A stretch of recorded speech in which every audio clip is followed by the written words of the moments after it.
Hello, hello, hey, sweet people. Welcome to another episode of Inglês no Rádio.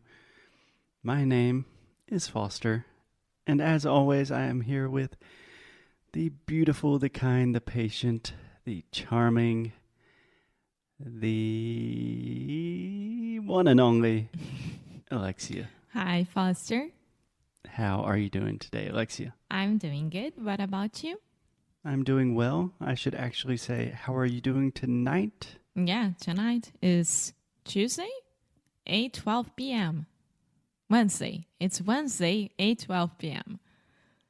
Okay. Yes, it is approximately 8:15 on a Wednesday night. We are recording pods because that's what we like to do.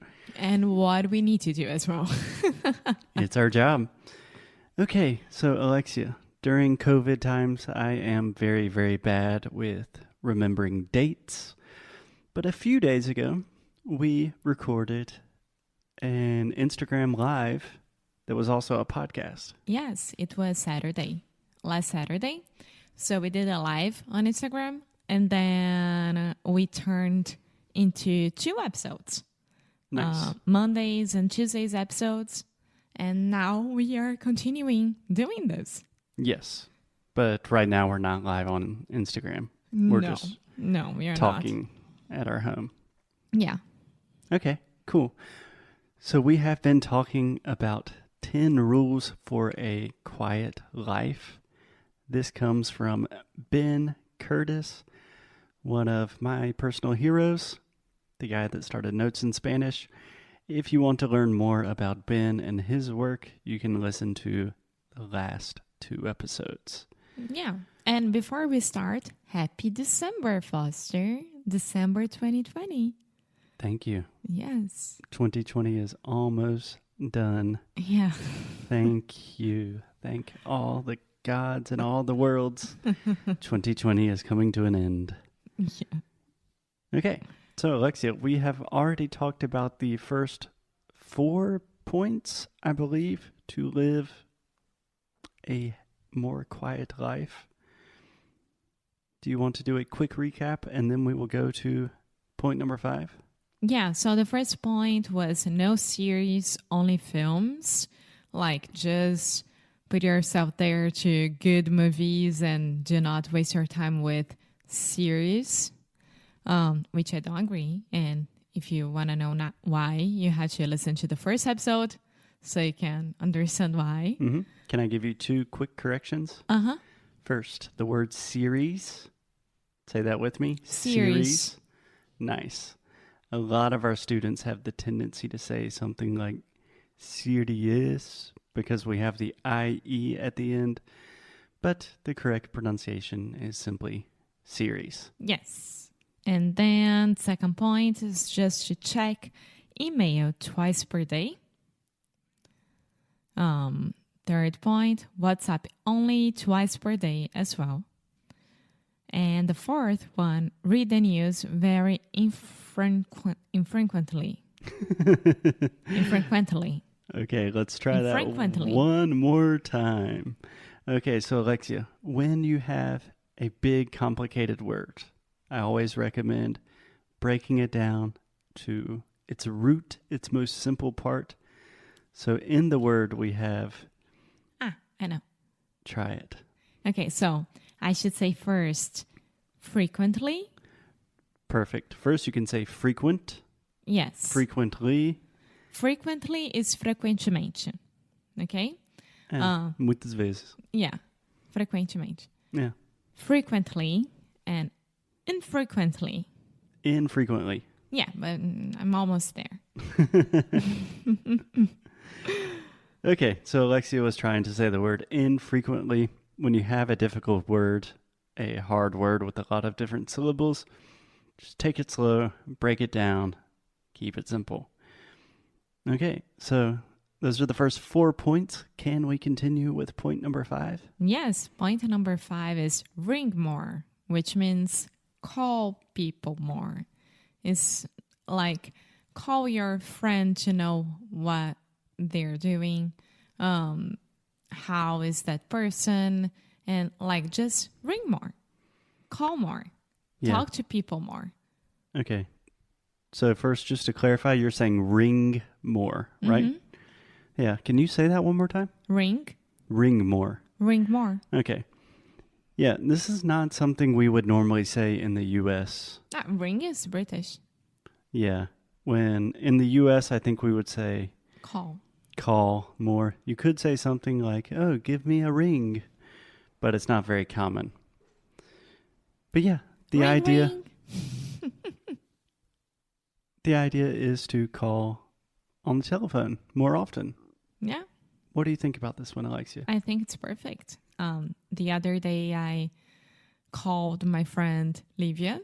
Hi, Livia. I know that you listen to us. Hey, Livia. And it was like Thursday, 2 p.m. And she's back in Brazil. And it was awesome because it wasn't something that, okay, so let's talk on a Saturday at 4 p.m. because this works for us. No, we did that just because I wanted to talk to her and just for 20 minutes, and it was awesome. Yeah, that's awesome. I've tried to incorporate that a little bit more in my life as well. Just calling people. Way better than sending text messages. It gives you... It's more personal. Yeah, but for me, it gives me an entirely different feeling when I hear my friend's voice or the voice of my family members, the people I love. It changes something on a deep, like, chemical level. Yeah. It's very healthy. Yeah. So point number 5, we agree with ring more. Call your friends. Exactly. Cool. Okay, point number 6, Alexia. Social media only for work and on Thursdays. I don't get that. You don't get that? What is there not to get? Only for work? I mean, why? If someone doesn't work with social media, she can only be online Thursdays? No, he is talking about rules that he uses for himself. Did you not understand that from the very beginning? I understood that, but if he's giving an advice, maybe he could be more open. Okay, he's not giving advice. I thought we talked about this, Alexia. He's talking about what is working for him. So instead of just constantly getting on social media, as most of us do, he is saying he only does it on Thursdays and only for work. And I believe he elaborates farther down that he's never really used social media and that it doesn't really help their business. He's older. He's an old British guy. Okay, so I don't agree with that because if we are dealing with social media and Brazilians, we need to be there almost every day. Yeah, I think we've talked more than enough about this issue on the show. Especially, we recorded an entire week about the social dilemma. Yeah. So if you want to really understand our opinions and thoughts about social media on a very profound level, you can check out an entire week of episodes about the documentary on Netflix, The Social Dilemma. But point number 7, Alexia, I thought this one was really interesting because I know it's something that both of us do.